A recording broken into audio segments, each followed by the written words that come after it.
ತಕ್ಷಣ ಬರಬರ್ತೇನೆ. ನೀನು ಏನೂ ಮಾತಾಡಬಾರ್ದು. ತಗೊಂಡೋಗಿ ಎಲ್ಲಿ ಕೊಟ್ಟರೆ ಆಯ್ತು.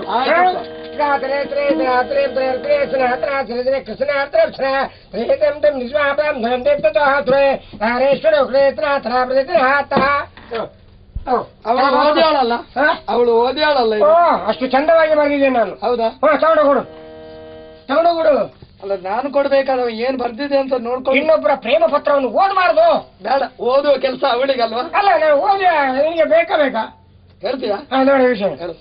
ಲಾವಣ್ಯತೆ ಶೈಲಿಯಿಂದ ಕೂಡಿದಂತ ಎಲ್ಲ ಸುಂದರಿಯೇ, ನಿನ್ನ ಸೌಂದರ್ಯವು ಅನೂಢವಾದುದು, ಅಸಮಾನವಾದುದು. ನೀನೇನು ದೇವಾಂಗನೆಯೋ, ಸಿದ್ಧಾಂಗನೆಯೋ, ಅಕ್ಷರೋವನಿತೆಯೋ?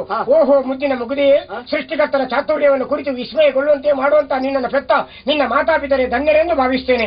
ಬಾಳೆಹಣ್ಣು ಬಾಯಿಗೆ ರುಚಿ, ಬಾಳೋ ಹೆಣ್ಣು ಮನಸ್ಸಿಗೆ ಶುಚಿ ಅಂತೇಳಿ ನಿನ್ನನ್ನು ಪ್ರೇಮಿಸ್ತಾ ಇದ್ದೇನೆ, ಪ್ರೀತಿಸ್ತಾ ಇದ್ದೇನೆ. ನಿನ್ನ ತುಟಿಗಳು ಮೃದುವಾದ 2 ಅಕ್ಷರಗಳು, ನನ್ನ ಹೃದಯ ಗವಾಕ್ಷಿಗಳನ್ನು ತೆರೆಯುವ ಮೋಕ್ಷ ಕೈವಲ್ಯಗಳು. ನೀನು ನನ್ನ ಅಪ್ಪುಗೆಯಲ್ಲಿ ಪಾರಿವಾಳ ಹುದುಗಿದಾಗೆ, ನಿನ್ನ ನಗುವಿನ ಬೆಳದಿಂಗಳಲ್ಲಿ ಚಂದ್ರಮ ಹುದುಗಿದಾಗೆ.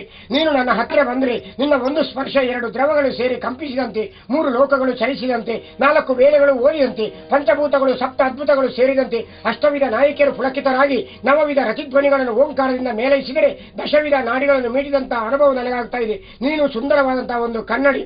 ಅದನ್ನೇ ಕೈ ಬಿಟ್ಟರೆ ಹೊಡೆದು ಹೋಗ್ತೀಯ, ಕಸದ ರಾಶಿಗೆ ಸಮಾನವಾಗ್ತೀಯ. ಅದನ್ನೇ ಜೋಪಾನವಾಗಿಟ್ಟರೆ ನನ್ನ ಪ್ರತಿಬಿಂಬವನ್ನು ನೀಡುತ್ತೀಯ, ಕಪ್ಪು ತೊಳಿತೀಯ. ಅದಕ್ಕಾಗಿ ನಿನ್ನನ್ನು ಪ್ರೀತಿಸ್ತಾ ಇದ್ದೇನೆ, ಪ್ರೇಮಿಸ್ತಾ ಇದ್ದೇನೆ. ಪ್ರೀತಿಸುವ ಭಾಗ್ಯ ಪ್ರತಿಯೊಂದು ಹೃದಯಕ್ಕೂ ಅವರ ಬಾಗಿಲಿಗೊಮ್ಮೆ ಬಂದೇ ಬರ್ತದೆ. ಆಗ ಅದನ್ನು ಯಾರು ತಿರಸ್ಕಾರ ಮಾಡ್ತದೋ ಅದು ಇನ್ನೊಬ್ಬರ ಬಾಗಿಲನ್ನು ಹುಡುಕಿಕೊಂಡು ಹೋಗ್ತದೆ. ಸರಸ್ವತಿ ಇರುವುದು ತಾವರೆಯಲ್ಲಿ, ತಾವರೆ ಇರುವುದು ನೀರಿನಲ್ಲಿ, ನೀರಿರುವುದು ಭೂಮಿಯಲ್ಲಿ, ಆದರೆ ನಾನಿರುವುದು ನಿನ್ನ ಹೃದಯದಲ್ಲಿ. ಆಕಾಶಕ್ಕೆ ಚಂದ್ರಮ ಚಂದ, ಸಾಗರಕ್ಕೆ ನೀರು ಚಂದ, ಭೂಮಿಗೆ ಹೂದೋಟ ಚಂದ, ನನಗೆ ನಿನ್ನ ಪ್ರೀತಿಯ ಚಂದ. ಸದಾ ನಿನ್ನ ಪ್ರೀತಿಯನ್ನು ಬಯಸುವ ಇತಿ ನಿನ್ನ ನತದ್ರಷ್ಟ ದರಿದ್ರ. ನಿಮ್ಮ ಅಪ್ಪ ಮೂರ್ಖಾಸಿನವನೇ. ಯಾರು ನಾನು ನತದ್ರಷ್ಟನಾ? ಅದೃಷ್ಟವಂತ ಚರಿತ್ರ ಅಂತ ಪೂರ ನಾನು ಸರಿ ಮಾಡಿ ಹೊಡೆದ್ರೆ ಮತ್ತೆ ನಿನ್ಗೇನು ಕೆಲಸ? ಪತ್ರ ಏನು ಚೆನ್ನಾಗಿದೆ, ಮತ್ತೆ ಮಾತಾಡಬಾರ್ದು. ನನಗೆ ಬೇಡ. ಇಲ್ಲಿಯ ಗುಟ್ಟನ್ನು ತಿಳಿದಕ್ಕೆ ಬೇಕಾಗಿ ನಾವು ಬಂದದ್ದು ಹಿಡ್ಕೊಂಡೋಗಿ ಅವಳ ಹತ್ರ ಕೊಡು, ಏನು ಉತ್ತರ ಬರ್ತದೆ ನೋಡುವ.